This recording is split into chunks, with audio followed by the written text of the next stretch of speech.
అందరికీ నమస్కారం. Welcome to Surya's view YouTube channel. తల్లిదండ్రులు. తల్లిదండ్రులు కనిపించే ప్రత్యక్ష దైవాలు.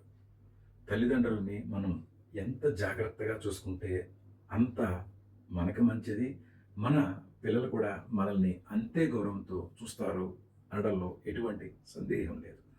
అయితే ఈ టాపిక్ కొంచెం మీకు బోర్ అనిపించినా, కొంచెం బాధ అనిపించినా దయచేసి చివరి వరకు చూడండి. మనకి తల్లిదండ్రులు వాళ్ళ జీవితం మొత్తం సాక్రిఫై చేసి చిన్న గుడ్డు నుంచి ఇంత పెద్దగా చేస్తున్నారు. అయితే ఆ తల్లిదండ్రులు గతించిన తర్వాత అంటే చనిపోయిన తర్వాత మనం ఎప్పుడైనా వాళ్ళని గుర్తుంచుకుంటున్నావా?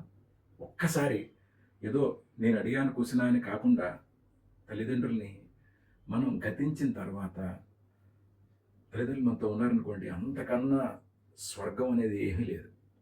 అయితే వాళ్ళు గతించిన తర్వాత వాళ్ళ అంటే చనిపోయిన రోజు ఆర్థికం కానీ, సంవత్సరికం కానీ చేసి ఒక 10 మందికి లేకపోతే ఒక ఆర్ఫనేజ్‌లోకి వెళ్ళి ఒక 15 మందికి మనం భోజనం పెట్టలేమా? మనం మన పర్సనల్ విషయాల కోసం లీవ్ పెట్టుకొని షికార్లకి, టూర్స్‌కి మనం వెళ్తున్నాం.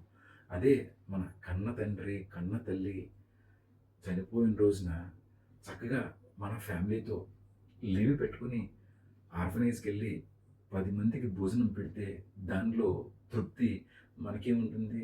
మన తల్లిదండ్రులకు కూడా మనం గౌరవం ఇచ్చిన వాళ్ళమవుతాం.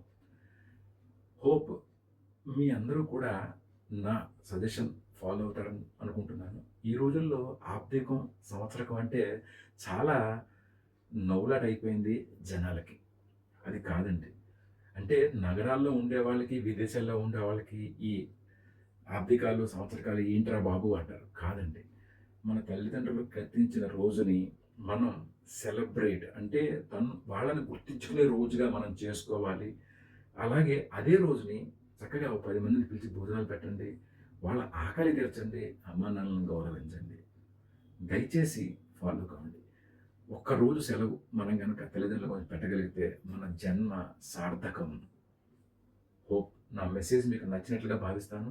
దయచేసి మీ తల్లిదండ్రుల ప్రేమతో ఈ మెసేజ్‌ని ఫార్వర్డ్ చేయండి. మీ కామెంట్స్ నాకు తెలియచేయండి.